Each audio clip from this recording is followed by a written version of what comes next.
Assalamualaikum warahmatullahi wabarakatuh. Halo anak-anak semua, selamat pagi. Berjumpa lagi bersama Ibu dalam mata pelajaran ilmu pengetahuan alam.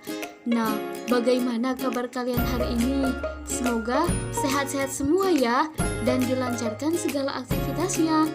Nah, jadi hari ini kita akan belajar tentang materi perkembangbiakan tumbuhan. Nah, langsung saja lanjut ke materi ya.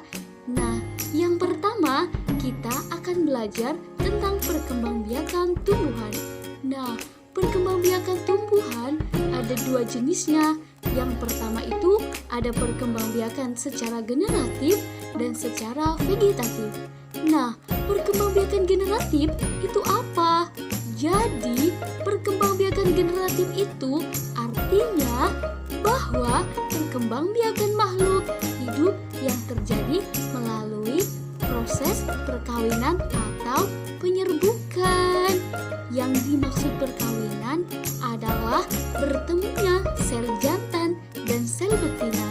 Nah, kemudian yang dimaksud perkembangbiakan secara vegetatif itu apa? Yang dimaksud adalah perkembangbiakan makhluk hidupnya terjadi tanpa perkawinan atau penyerbukan. Jadi jelas ya anak-anak, yang dimaksud secara generatif itu berarti terjadi melalui perkawinan, dan secara vegetatif tanpa perkawinan. Nah, kita bahas satu persatu ya. Sebelumnya kita akan membahas tentang alat perkembangbiakan generatif pada tumbuhan, yaitu bunga. Nah, jadi kita akan mempelajari tentang bagian-bagian bunga. Di sini kita sudah memiliki struktur bunga. Yang pertama itu ada tangkai bunga. Jadi, tangkai bunga ini menghubungkan bunga dengan batang, berfungsi untuk menyokong pertumbuhan bunga ini tetap berdiri. Nah, selain ada tangkai bunga, ini yang namanya dasar bunga. Jadi, namanya dasar bunga. Kalian bisa lihat, dasar bunga ini bagian tangkai bunga yang agak membesar, merupakan bagian ujung tangkai bunga, yang di atasnya tangkai bunga.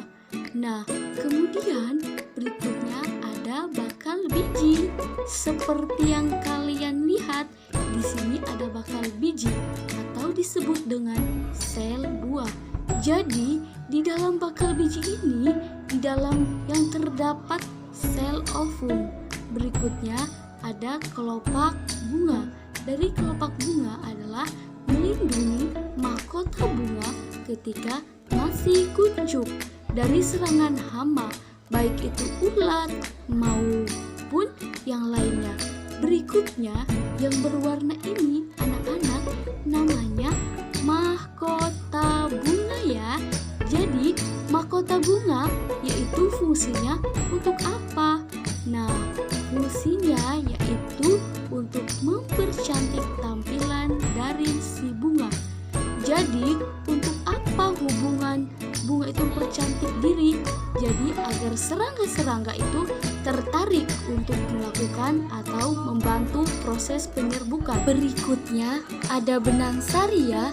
Jadi, yang di atas ini namanya kepala sari. Kemudian, di bawahnya namanya tangkai sari. Dan fungsinya benang sari itu apa?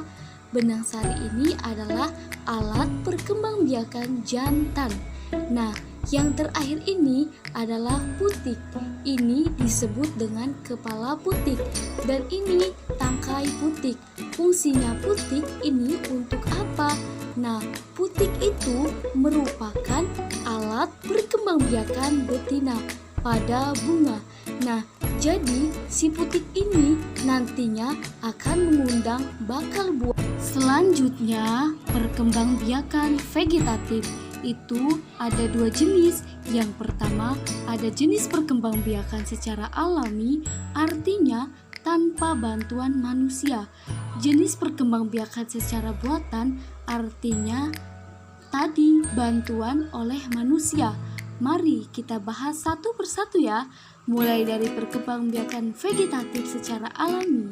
Nah, Adapun jenis-jenis perkembangbiakan secara alami itu yang pertama dengan menghasilkan spora, kedua menghasilkan akar tinggal, ketiga ada umbi lapis, umbi batang, umbi akar, tunas, tunas adventif, dan kedelapan ada geragi.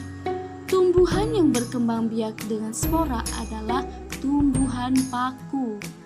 Kedua, akar tinggal atau rizoma. Adapun contohnya seperti ini, jahe, lengkuas, dan lain sebagainya. Ketiga, ada umbi lapis, adalah umbi yang berlapis-lapis. Di bagian tengahnya akan tumbuh tunas. Contohnya, bawang merah, bawang bombay, bawang putih, bunga bakung, dan bunga tulip. Dan keempat, ada umbi batang, kentang, dan umbi jalar. Kelima, ada umbi akar. Umbi akar itu wortel dan lobak. Keenam, tunas, yaitu bagian tanaman baru yang tumbuh di sekitar induk dan tumbuhan yang berkembang biak dengan tunas, yaitu bambu, pisang, dan jambu. Ketujuh, tunas adventif. Contohnya, cocor bebek.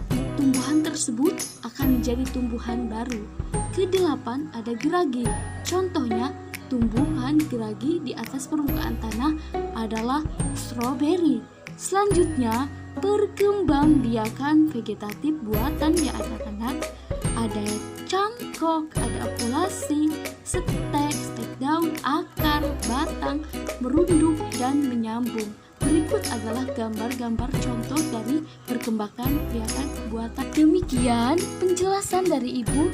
Meskipun kita belajar secara jarak jauh atau daring, Ibu harapkan kalian tetap semangat dalam belajar ya.